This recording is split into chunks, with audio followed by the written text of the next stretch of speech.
Carlos Alcaraz, on his serve changes, they're costing me a bit.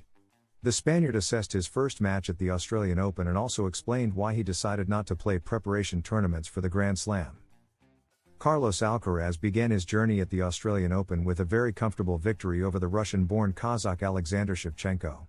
The Spaniard showcased great tennis and was able to counter his opponent well, who at no point posed a threat despite having once been among the top 50 tennis players in the world. Carlos is in Australia with the goal of winning the tournament. Without a preseason but with 2 exhibition matches against Alex de Minaur and Alexei Popyrin, Carlos Alcaraz started his campaign at the 2025 Australian Open on the right foot. The Mercian passed through the press room to talk about the changes to his serve motion and his confidence heading into the objectives he faces in the first Grand Slam of the season, the only one of the 4 majors missing from his trophy cabinet at just 21 years old. No preparation tournaments. I preferred to have a good 4-week preseason.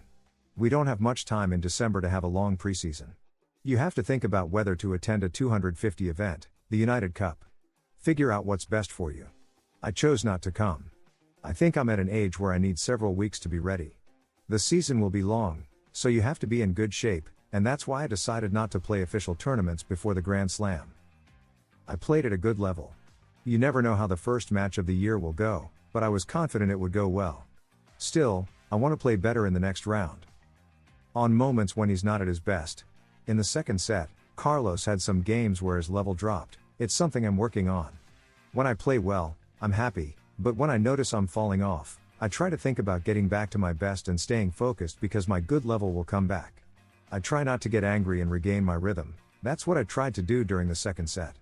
Reason for the serve change. As we explained in Tennis Zone in recent weeks, Carlos has made changes to his serve motion, which still needs refining. It was tough today, it's easier in training. A lot of things come to mind when I execute it, so it's costing me a bit. I'll definitely improve it and make it more natural. My tennis overall was good, I need to get into the competition rhythm. For the serve, we've decided not to pause the motion to gain more rhythm. There are great servers with different styles, but with Juan Carlos and Samuel, we decided to apply some changes because we believe it will make me better. Nishioka in the second round. Alcaraz will face Japan's Yoshihito Nishioka in the second round, who defeated Tunisian Aziz Dugas in the first match. Nishioka is tough. I just have to think about playing well and improving everything I'm working on. I need to try to be more comfortable and confident. It'll be a good match, and I'll be ready, said Carlos. Sinner's message to Alcaraz about winning the Australian Open. I know it's what he's missing. The Italian is the defending champion, and although he knows Alcaraz is going all out to conquer Melbourne, he warns of how difficult it is to win the first major of the year. Carlos Alcaraz has started well at the only Grand Slam he has yet to win. The Mercian defeated Alexander Shevchenko in his Australian Open debut.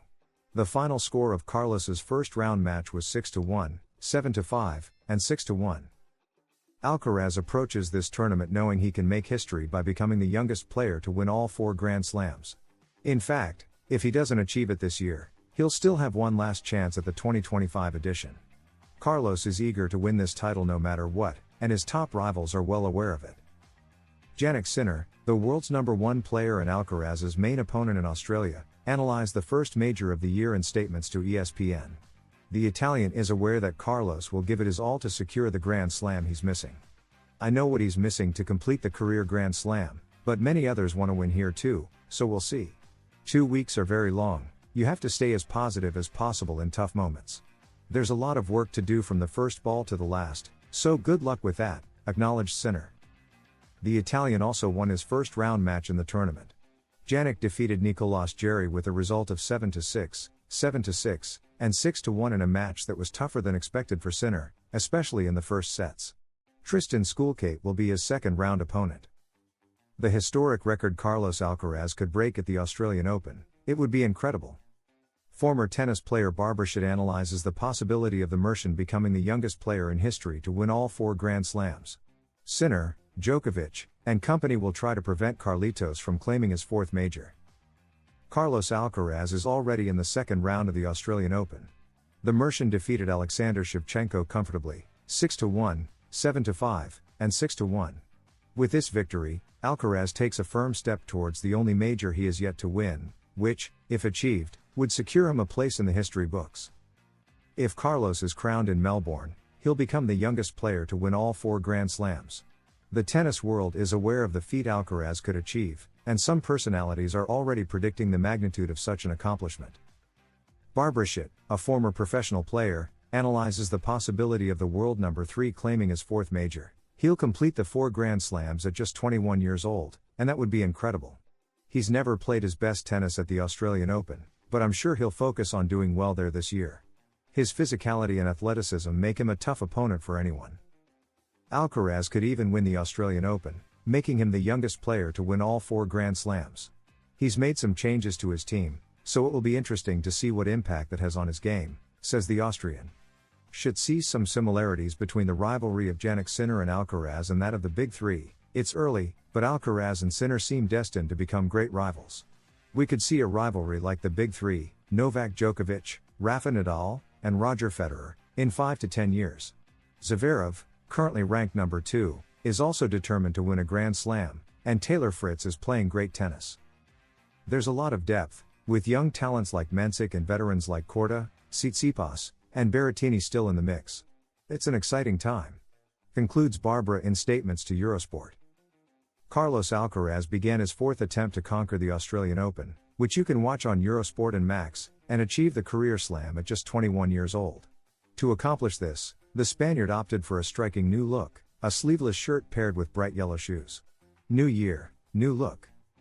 If Carlos Alcaraz caught attention upon his arrival in Australia with a haircut that's very popular among young people, he has now done so again with the outfit chosen for his debut at the Melbourne Park tournament. The Mercian, driven by his newly enhanced serve, faces a historic challenge in Melbourne. If he wins this tournament, he will become the youngest male tennis player ever to complete the career slam, thus adding all 4 of the sport's major titles to his already impressive resume. This feat is of significant importance in the world of tennis, as it would cement Alcaraz's position among the sport's legends. The record-breaking potential adds even more excitement to his campaign, making each match a step closer to history. Even if he doesn't achieve it this year, he would have another opportunity to do so by winning the Australian Open for the first time in 2026. His choice of sleeveless attire not only highlights his athletic build but also signifies a bold statement, showcasing his readiness to dominate the courts. Fans worldwide eagerly follow his journey, knowing that this could be the start of a monumental chapter in tennis history. Carlos Alcaraz began his 4th attempt to conquer the Australian Open, which you can watch on Eurosport and Max, and achieve the career slam at just 21 years old. To accomplish this, the Spaniard opted for a striking new look, a sleeveless shirt paired with bright yellow shoes. New year, new look. If Carlos Alcaraz caught attention upon his arrival in Australia with a haircut that's very popular among young people, he has now done so again with the outfit chosen for his debut at the Melbourne Park tournament. The Mercian, driven by his newly enhanced serve, faces a historic challenge in Melbourne. If he wins this tournament, he will become the youngest male tennis player ever to complete the career slam, thus adding all 4 of the sport's major titles to his already impressive resume. If you like this video, don't forget to subscribe and leave a like, because here, at Tennis Zone, we're dedicated to offering the best content for the best audience. We provide in-depth analysis, exclusive interviews, and exhaustive coverage of everything related to the world of tennis. Join our community and be part of the excitement of tournaments with us. Additionally, at Tennis Zone, we strive to offer you up-to-date, high-quality content about players, tournaments, strategies, and the most relevant events in the world of tennis.